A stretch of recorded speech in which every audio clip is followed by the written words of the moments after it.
وہ جب بھی موقع آتا اپنے اس بھائی کو جس نے علم دین حاصل کیا شکایت کرتا کہ بھائی یہ کیسی ہماری حالت ہے، تو اللہ سے دعا کرو کہ اللہ ہم پر رحم کرے۔ اب تو بیت الخلا جاتا ہے تو مجھے بھی آنا پڑتا ہے، تو کہیں باہر جاتا ہے مجھے بھی آنا پڑتا ہے، تو کسی مجلس میں جاتا ہے تو مجھے بھی آنا پڑتا ہے۔ یہ کیا بوجھ ہے کہ جہاں بھی جاؤ دونوں ساتھ لے جاؤ۔ تو وہ جو عالم تھا وہ صبر دلاتا کہ بھائی دیکھو صبر کرو، یہ مصیبت بھی چھوٹی ہے، یہ مصیبت بھی، اس میں بزرگوں نے لکھا ہے کہ انسان پر کتنی بڑی مصیبت آ جائے، اگر وہ یوں سوچے کہ اللہ اگر اس سے بھی بڑی مصیبت میں مبتلا کر دیتے تو، اور جہاں وہ یوں سوچے گا کہ اللہ اگر اس سے بھی بڑی مصیبت میں مبتلا کرتے تو اس کو جو ہے صبر ہو جائے گا، اپنی مصیبت کو بھول جائے گا، سکون ہو جائے گا کہ اللہ کا احسان ہے کہ ابھی چھوٹی مصیبت ہے۔ تو وہ جو عالم تھا وہ صبر دلاتا کہ اللہ کا احسان مانو کہ ابھی یہ مصیبت چھوٹی ہے، اللہ اس سے بڑی مصیبت میں بھی مبتلا کر سکتے تھے۔ تو وہ سامنے سے کہتا ارے اتنی بڑی مصیبت ہے اور تو کہتا ہے کہ چھوٹی ہے، پھر بھی وہ صبر دلاتا۔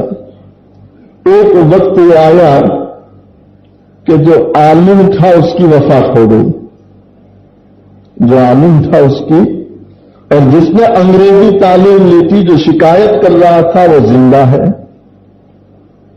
اب مردہ ساتھ میں ہے، میت کو لے کے گھوم رہا ہے، کھانے بیٹھے تو مردے کے ساتھ، پانی پیے تو مردے کے ساتھ، بیت الخلا میں جائے تو مردے کے ساتھ، اپنی عورت کے پاس جائے تو مردے کے ساتھ۔ تو اب اس کو احساس ہوا کہ واقعے میں یہ بھائی جو کہہ رہا تھا کہ یہ مصیبت چھوٹی ہے وہ اب سمجھ میں آ رہا ہے کہ پہلے میں اس کو بڑی مصیبت سمجھتا تھا، لیکن وہ زندہ تھا تو اچھا تھا کہ زندہ تھا، اب تو یہ مر گیا، اب یہ مردے کو لے کے میں جہاں بھی جا رہا ہوں مردے کے ساتھ پھر رہا ہوں۔ حضرت قاری طیب صاحب رحمۃ اللہ علیہ نے لکھا کہ دیکھو اللہ کیسے واقعات دنیا میں پیدا کر رہے ہیں تاکہ لوگوں کو سبق ملے کہ انسان جس حال میں ہو اللہ کا احسان مانے، شکوے شکایت نہ کرے۔ سرداران قریش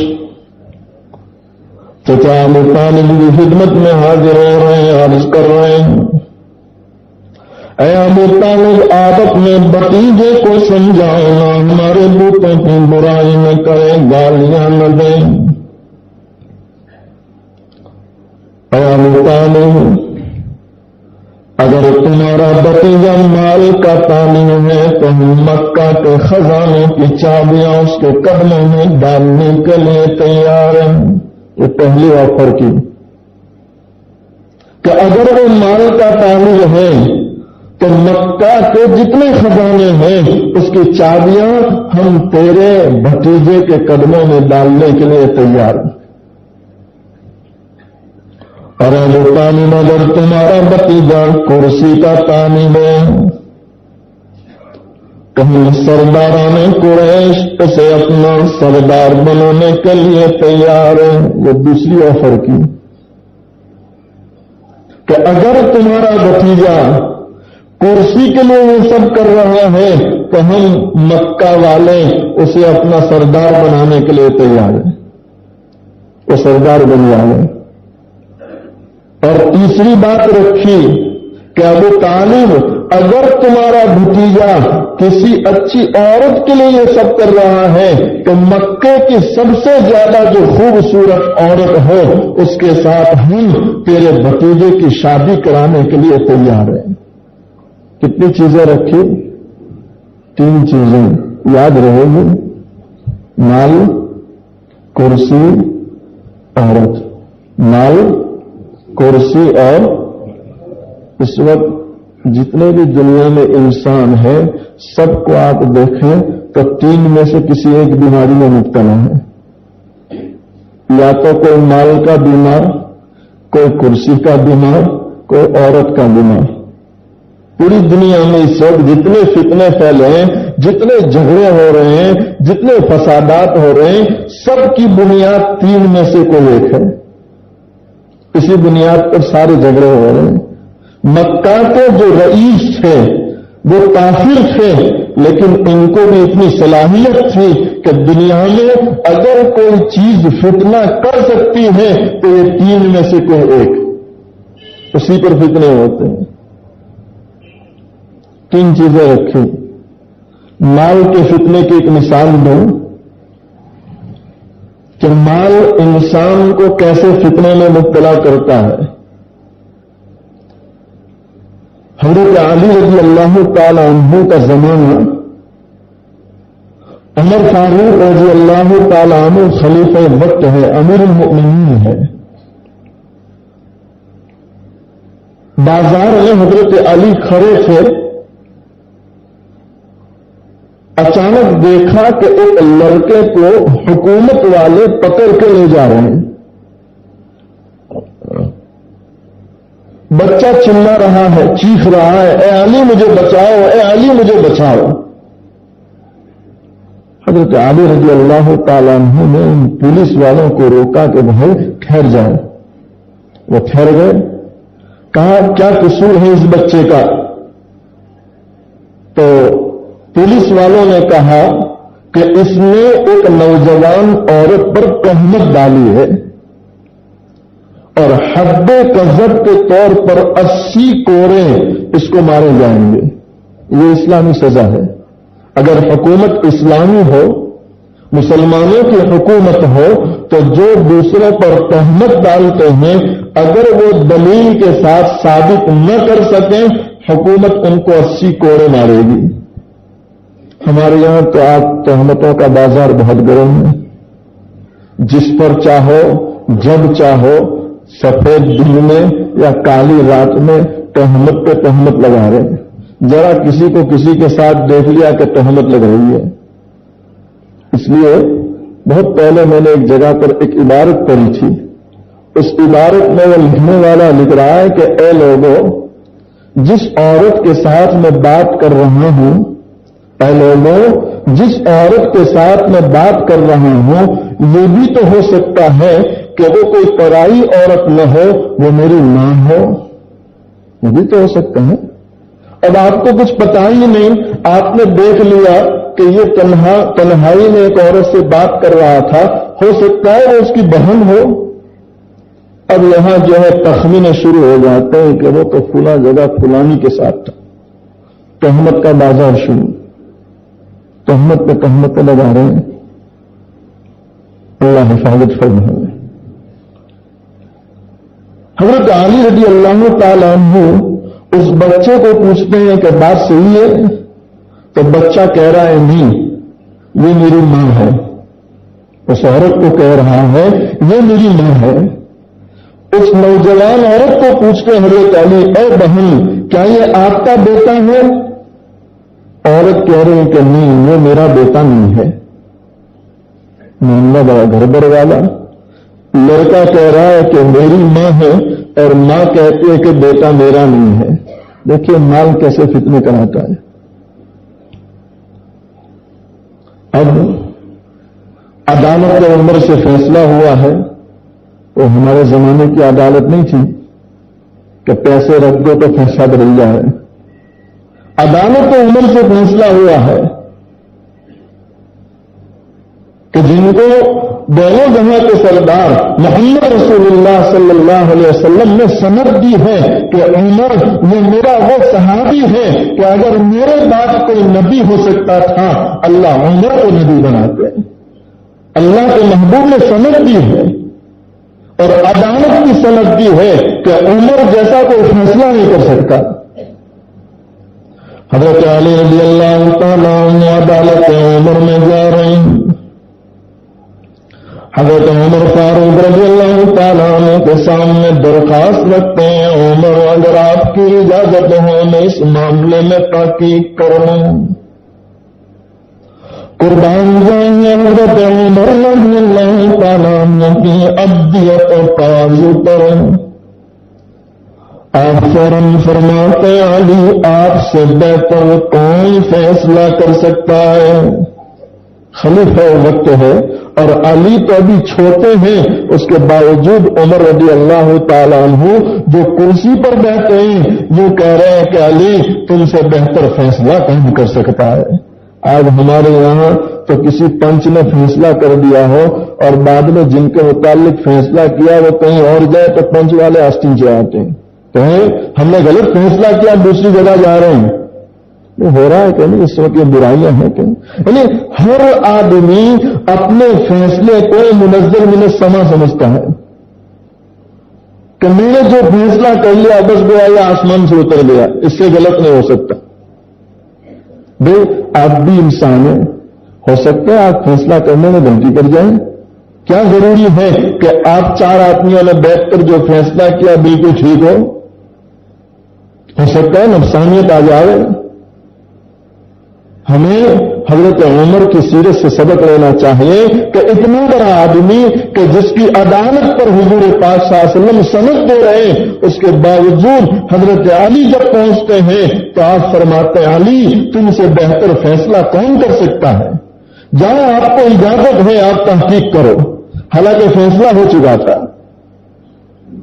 حضرت علی رضی اللہ تعالیٰ عنہ تو پولیس کے آدمیوں کو، اس عورت کو، اس بچے کو، سب کو لے کر اپنے گھر پہنچتے ہیں۔ ایک کمرے میں داخل ہوئے، عورت پردے کی حالت میں ہو۔ بزرگوں نے یہ بھی لکھا ہے کہ اگر عورت نے پردہ نہ بھی کیا ہو تو یہاں عورت حضرت علی کے لیے گویا ایک لڑکی کی حیثیت رکھتی ہے کہ علی یہ باپ ہے اور یہ عورت گویا علی کی بیٹی ہے، تو پردے کی ضرورت نہیں۔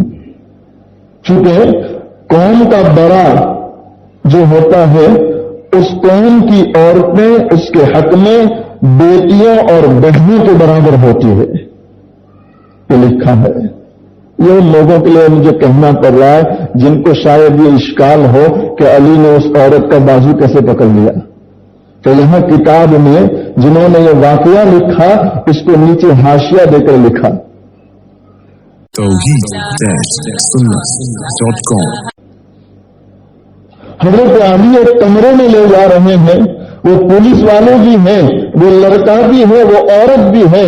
حضرت علی ایک ہاتھ سے اس عورت کا بازو پکڑتے ہیں اور دوسرے ہاتھ سے لڑکے کا بازو پکڑتے ہیں اور دونوں کو سامنے لا کر کہتے ہیں اے بہن میں نے اس لڑکے کا تجھ سے ان دو شاہدوں کی شہادت سے اتنے درہم کے عوض میں اسی مجلس میں نکاح کر دیا۔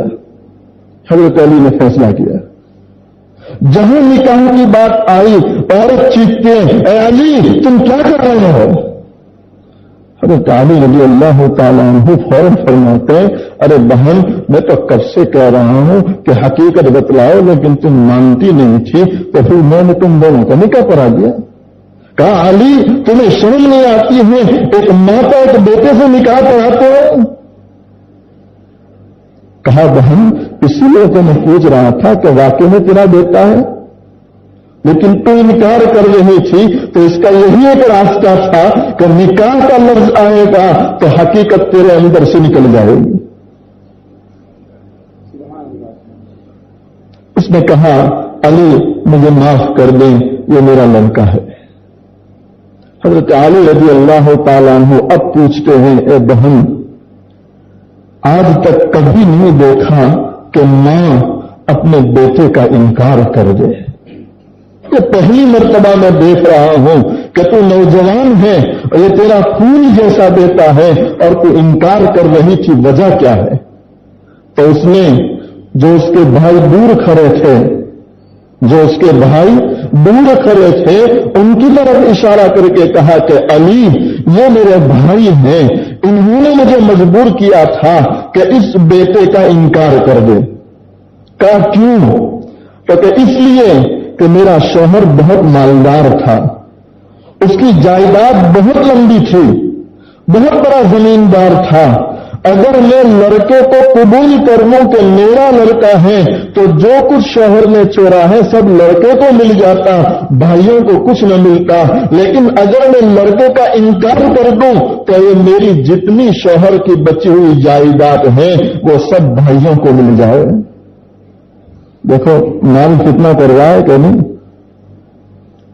اور آپ اس واقعے پر افسوس تو کرتے ہیں، لیکن ہم اپنے دلوں پر ہاتھ رکھ کے سوچیں کہ ہمارے گھروں میں ہماری بہنیں ہیں، جس باپ نے ہم کو پیدا کیا اسی باپ نے ہماری بہنوں کو بھی وجود دیا ہے، اس دنیا میں وہ پیدا ہوئی ہیں۔ ہم ذرا سوچیں کہ ہم نے ہماری بہنوں کا ورثہ دیا کہ نہیں؟ کتنے لوگ ہیں جو ورثہ دے رہے ہیں؟ کئی لوگ تو بیچارے وہ بہن کے بیٹے کی یا بیٹی کی شادی کرا دیتے ہیں تو کہتے ہیں کہ بس وہ شادی میں سب آ گیا۔ ایسے کیسے شادی میں سب آ جائے گا؟ تو شریعت پہلے سے کہہ دیتی کہ شادی کرا تو نہ سب آ جائے گا، اس شریعت نے تو نہیں کہا۔ کئی لوگ ایسے ہیں اس وقت، آپ اپنے سماج اور معاشرے میں دیکھیں، کئی لوگ ایسے ملیں گے جو اپنی بہنوں کا ورثہ نہیں دے رہے ہیں اور وہی بہنوں کا مال کھا رہے ہیں، اور پھر فخر یہ ہے کہ ہم دیندار ہیں۔ مفتیان کرام سے جا کر پوچھیں کہ بہنوں کا حصہ نہ دیا ہو اور ایسے مال کو کھانا کیا یہ حلال ہے یا حرام ہے؟ آپ مفتیان کرام سے پوچھیں۔ یہ آج ہمارے معاشرے اور سماج کی حالت ہے، اور یہ فتنہ بھی کس کا ہے؟ مال کا ہی تو ہے۔ تو وہ مکہ کے جو قریش تھے انہوں نے پہلی آفر مال کی رکھی۔ خیر واقعہ بڑا طویل ہے، انشاءاللہ اسی واقعے کو اور معراج کے اسی مضمون کو اور آگے بڑھائیں گے آئندہ۔ ناگھوڑی وار میں معراج پر بات ہو رہی تھی، اس کے بعد کا کچھ منظر میں نے باپو نگر میں بھی بیان کیا، لیکن کچھ دوستوں کی فرمائش ہے کہ جو باتیں آپ نے باپو نگر میں بیان کی، چونکہ وہاں کیسٹ برابر نہیں بنی وہ پاور کی کمزوری کی وجہ سے، تو وہ چاہتے ہیں کہ وہی مضمون جو باپو نگر میں بیان کیا اس کو آج 2 مرتبہ بیان کرے تاکہ کیسٹ مکمل ہو جائے معراج کی۔ جہاں تک مجھے یاد پڑتا ہے ناگھوڑی وار میں بات یہاں پر آ کے رکی تھی کہ آپ صلی اللہ علیہ وسلم کے چچا ابو طالب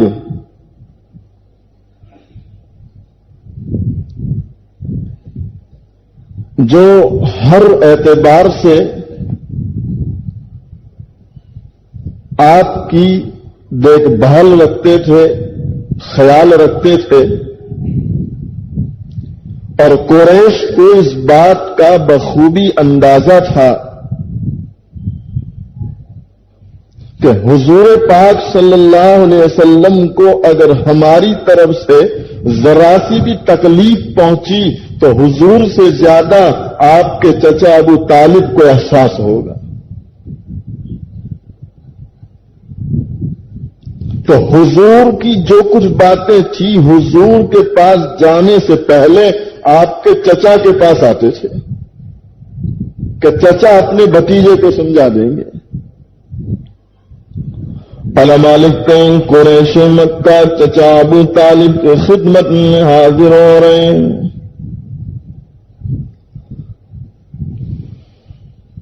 آ کر عرض کرتے ہیں ابو طالب تمہارا بھتیجا محمد صلی اللہ علیہ وسلم۔ ابو طالب آپ اپنے بھتیجے کو سمجھاؤ نا ہمارے بتوں کی برائی نہ کریں۔ اے ابو طالب تم سمجھاؤ نا اگر تمہارا بھتیجا مال کا طالب ہے، اگر اسے روپیے پیسے چاہیے تو ہم مکہ کے خزانوں کی چابیاں اس کے قدموں میں ڈالنے کے لیے تیار ہیں۔ پہلی چیز جو پیش کی ہے قریش نے وہ مال تھا۔ کیونکہ مال سے بہت فتنے ہوتے ہیں. اکثر دنیا میں جو فتنے ہو رہے ہیں وہ مال کی بنیاد پر. اور اللہ معاف کرے، اس وقت میں جو حالات و ماحول دیکھ رہا ہوں، 8 سال کا بچہ ہے، 10 سال کا بچہ ہے، لیکن وہ بھی اپنے جس محلے کے رہنے والے دوسرے 8-10 سال کے بچے کے ساتھ دوستی کر رہا ہے تو وہ دیکھتا ہے کہ میرا باپ جتنا کروڑ پتی ہے، کیا اس کا باپ بھی کروڑ پتی ہے؟ وہی ماں باپ والے اثرات اولاد میں آ رہے ہیں کہ کار والا کار والے کو دوست بنا رہا ہے، بنگلے والا بنگلے والے کو دوست بنا رہا ہے، بینک بیلنس والا بینک بیلنس والے کو دوست بنا رہا ہے. تو یہ اثرات بچوں میں بھی آ رہے ہیں. اور واقعات اس پر شاہد ہے کہ بچپن میں ساتھ کھیلتے تھے، لیکن ذرا عمر بڑھنے لگی، احساس ہوا کہ میں تو کروڑ پتی باپ کا بیٹا ہوں، تو اب اس میڈیم اور جو درمیانی حیثیت رکھنے والا ہے اس سے اب سلام کلام تک بھی نہیں ہو رہا ہے. یہ مال کا فتنہ ہے. اور ہمارے گجراتی میں ایک کہاوت بڑی مشہور ہے کہ جہاں شہد ہوتا ہے وہاں مکھیاں جاتی ہیں. سنا ہوگا شاید تم نے کبھی. جہاں شہد ہوتا ہے وہاں مکھیاں جاتی ہے، شہد نہ ہو تو مکھیاں نہیں جاتی. شہد کا مطلب مٹھاس ہے. عجیب ایک ماحول بن رہا ہے. وہ اثرات اب اولاد میں آ رہے ہیں. آپ خود اندازہ لگائیں، کبھی 8-10 سال کا یہ بچہ ہے، ابھی تو وہ بالغ نہیں ہوا اور اس میں یہ اثرات آنے لگے ہیں. تو جب یہ بالغ ہوگا، جب یہ خود کاروبار کرنے والا بنے گا تو اس کا دماغ کہاں پہنچے گا؟ ورنہ قرآن و حدیث تو ہم کو یہ بتلا رہا ہے کہ اوپر والوں کو نہ دیکھو، نیچے والوں کو دیکھو. اور یہاں تو نیچے والوں سے سلام کلام تک نہیں، اس لیے کہ وہ غریب ہے. بلکہ میں نے تو یہاں تک دیکھا کہ دکان چلانے والے اپنی دکان میں جو مزدوری کرتے ہیں ان کو بھی سلام نہیں کرتے. وہ چاہتے ہیں کہ وہ مزدور ہے تو ہم کو سامنے سلام کرے. بھئی تیرا مزدور تیری دکان میں ہے، شریعت میں تھوڑا تیرا مزدور ہے. شریعت نے تو ہر ایک کو حکم دیا کہ ہر چھوٹا بڑے کو، بڑا چھوٹے کو آپس میں سلام کرے. افسوس سلام بینکم کہا، یہ نہیں کہا کہ غریب جو ہے مالدار کو سلام کرے، یہ نہیں کہا. آپس میں سلام پھیلاؤ، یعنی ہر چھوٹا بڑا ایک دوسرے کو آپس میں سلام کرے. اور اس سے بڑھ کر ایک بات کہہ دوں، شاید تمہاری سمجھ میں آ جائے کہ حدیث نے کتنی نزاکتوں کا خیال رکھا ہے حضور پاک صلی اللہ علیہ وسلم نے، کہ ایک جگہ پر تو یوں فرما دیا کہ اگر سامنے والا تمہیں ایسا لگ رہا ہے کہ تمہاری سلام کا طالب ہے، کیا مطلب؟ کہ وہ آ رہا ہے، آپ بھی سامنے جا رہے ہیں، لیکن آنے والا یہ انتظار کرتا ہے کہ نہیں وہ مجھ کو سلام کرے.